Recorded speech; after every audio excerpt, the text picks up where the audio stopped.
marks of a long, punishing war. Swollen ribs, sweat pouring, breaths heavier than before. But his pride pushed him forward. He raised his gloves high and marched to the center of the ring.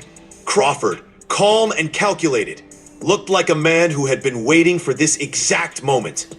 His eyes never left Canelo, scanning for openings, his stance light and ready. The bell echoed, and both men went straight to battle. Canelo opened with furious combinations, digging to the body and swinging upstairs, desperate to turn the tide. The crowd roared with every punch, hoping their hero could summon one more miracle. But Crawford's composure was unshakable. He blocked, slipped, and answered back with counters that landed sharp and clean. Halfway through the round, the defining moment arrived.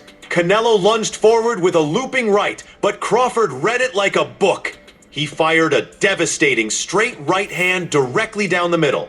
It cracked Canelo flush, snapping his head back. Before the crowd could process, Crawford followed with a blistering left hook that staggered Canelo onto unsteady legs. Gasps turned into chaos. Fans screaming, some in shock, others chanting Crawford's name. Sensing blood, Crawford pressed the attack. His punches flowed in flurries, crisp jabs, sharp hooks, uppercuts slicing through Canelo's guard.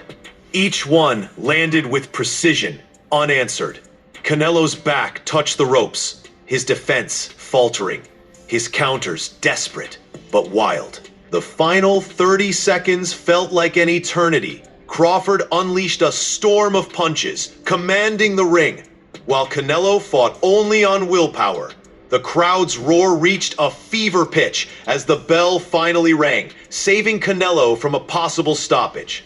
When the round ended, both men staggered to their corners, drenched in exhaustion.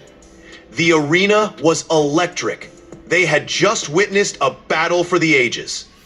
The fighters stood center ring, chests heaving, faces bruised, awaiting the judge's verdict. Ladies and gentlemen, after 8 rounds of action, we go to the scorecards. The announcer's voice echoed as the stadium went silent, thousands holding their breath.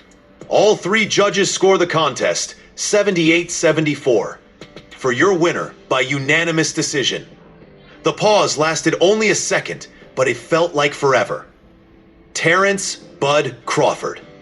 The arena erupted in chaos. Some fans cheered in disbelief. Others stood stunned, and a wave of shouts swept through the building. Crawford raised his arms, victorious. Canelo nodded in respect, a warrior who had been bested on this night. Canelo, ever the professional, admitted the truth in his interview. He was sharper tonight. I gave it my all, but Crawford was the better man. That's boxing. Crawford, calm but proud, delivered the line that summed up his career. I told the world, skills pay the bills. Tonight, I proved it. Immediately, fans and analysts erupted online. Was this the official passing of the torch? Had Crawford cemented himself as the undisputed best of his era? Debate raged across social media and sports networks. The shock of what they had just witnessed spreading far beyond Las Vegas. As the stadium emptied, the energy lingered like smoke after a fire. Canelo Alvarez, the longtime king, walked away knowing his throne had finally been shaken. His legacy remained legendary, but for the first time, it looked mortal. Terence Crawford, undefeated and now standing on top of the boxing world, left with his name etched into history. He hadn't just won a fight, he had conquered the face of an entire era. And as fans spilled out into the Las Vegas night, one question echoed everywhere. After conquering Canelo, who could possibly stop Terence "Bud" Crawford?